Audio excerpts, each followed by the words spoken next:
Hi everyone, Gabe, ESC United here, and I am joined by Gianna just after her fantastic performance tonight at ESCZ. I wanted to ask you, Gianna, you spoke a little bit before your performance about sort of mental struggles and dealing with them through music. Yes. And finding it, sometimes it's difficult to go on stage. Yeah. I wanted to speak to you and ask, how have you sort of worked out a way to fight that when you're not feeling so good but you still need to go out there? How do you deal with that? I think in my head I think about I've gone through worse things and I've always persevered. Anyone who's like alive currently can say I've gone through X obstacles and I've always managed to somehow get through it. So you have that like inner belief that even maybe it won't be perfect, it won't be like X, Y, Z, I'll get through it, And because if it's something with me like music related, it's also that I love doing it. So it's that added thing where I'm like, I know I can do it, plus it's to do with something I love. Sure. And sort of focusing in on that a bit more, specifically with tonight's performance, with the Eurovision process. Now we know it's stressful for a musician, obviously it's a difficult thing to go up against your peers. Yeah. Did you find there was any specific challenges that you faced mentally or preparing your song, and how did you deal with those specifically?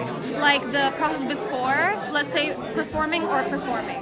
Well, both. Before, in the run-up, and then when you were out there on stage as well. I think because I didn't write my song even thinking about, or any of the songs I submitted were not like to do with anything Eurovision. I just like had those songs and I was like, I love these songs, I'll send it in, I'll see what happens. Totally forgot about it. I submitted it the day before a deadline. I almost forgot. My mom was like, did you do it? And I was like, oh, my bad. Can I swear? Yes, of course. We can always bleep it out in post-production if we need to. I was like, oh shit, no, I didn't. And then I was like, oh fuck, I need to do it right now. And then I did. And then, I totally forgot about it. I was at like old job.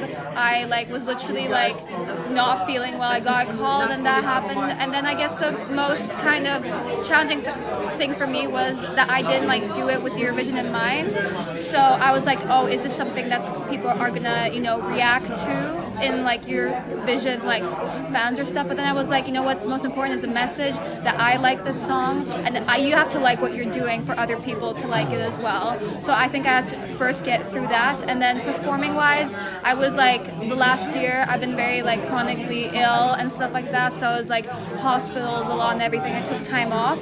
So this was like a first big thing after a long time for me. So that was probably the most hard thing for me to like kind of connect back to that, get into the swing of stuff. But then when I was on stage and saw people and was singing, it was all good. Great. Well, thank you so much, Gianna. Thank you. And if Gianna was your favourite tonight, make sure to get online, get voting. You have a week to do it.